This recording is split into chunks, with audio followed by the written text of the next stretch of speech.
The 2022 midterm election is approaching, and many polls indicate Democrats are in trouble.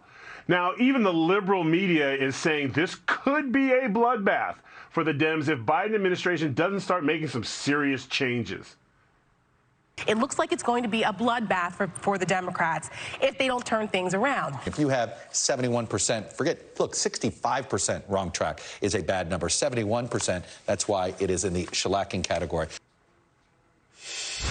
You know, Todd, I'm going to start with you because that little clip, they left out the part of The View, Sonny, who thinks the world revolves around her, see what I did there, went on to say that the best way to fix these problems, thank you, Lisa, the best way to fix these problems is by Biden to do what? Executive orders. Your thoughts?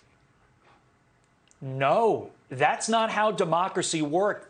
This is from the crew of people on the left that constantly tell us how democracy is in trouble. Okay, if democracy is in trouble, then why do you consistently push forward, oh, executive action is just the way to solve all problems? No, it's not. Executive actions do not involve Congress. Congress is part of our democracy. You need to realize that when you make a statement like that, Sonny, you're saying that democracy doesn't count and that we should live in a dictatorship. And she doesn't realize that. She also went on to say in that little soliloquy that she made that AOC is right. They need to cater to the far left if they want to win the midterms. Said nobody else ever, aside from that 10% of 10% of 10% that you mentioned on Twitter. Yeah, but Sonny's so bright, though. How could she have got that wrong? Okay, I'm sorry. I'll stop. All right. Who? Laura, I'm just going to play this. Alexandria, go ahead. The AOC dropping knowledge. I want your response at the end of it.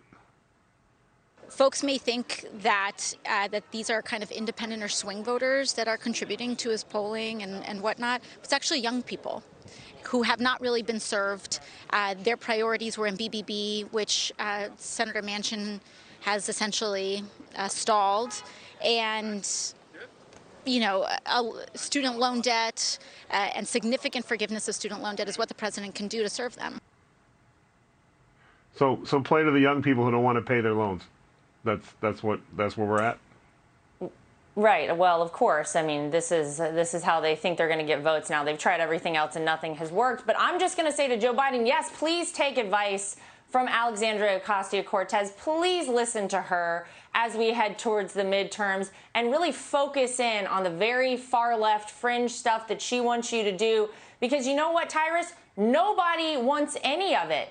You know, you look at things that people like AOC and her squad have advocated for, like defund the police. And in recent polling, people said that they were the least likely folks that they would vote for, anyone that wants to defund the police. Guess who is most likely that they're going to vote for? People who want to fund the police. It's sort of astonishing, though, to see that as this ship isn't just sinking for the Democrats, it's also like on fire. They haven't course corrected. They are still coming out with people like AOC trying to give this nonsensical advice that is bad for America, that is going to get us into a bigger issue and is going to make life even worse for the American people. But I guess at this point, I'm just getting my popcorn and sitting back. I'm ready for the midterms in November. Yeah, it's going to be a show. Lisa, I hate to do this to you, but Nancy Pelosi said that if the Republicans get in the seat, it will be the end of democracy. I'm just going to let you go. Well, I mean, Tyrus, obviously everything's going swimmingly right now, so clearly that's of concern. It's a choose-your-own-adventure novel about what's wrong with the country. I mean, there's something for everyone to be fired up and angry about by what's going on in the nation. Inflation, the border, Ukraine, leaving Americans behind in Afghanistan. It has all gone to hell under Joe Biden. But look, I was at the NRCC in 2010, historic election. Republicans picked up 63 seats in the House. I'm getting flashbacks. I mean, you look at every metric, wrong track, right track. You look at GOP fundraising. Last quarter, I think there was at least 53 GOP candidates raising over 53,000, significantly less Democrats being able to do that. You look at approval rating, literally every metric is bad for Democrats. So I am praying that we get a little bit of sanity, at least in Congress, so to kneecap Joe Biden until we can get him out in 2024 to a little Tanya Harding action.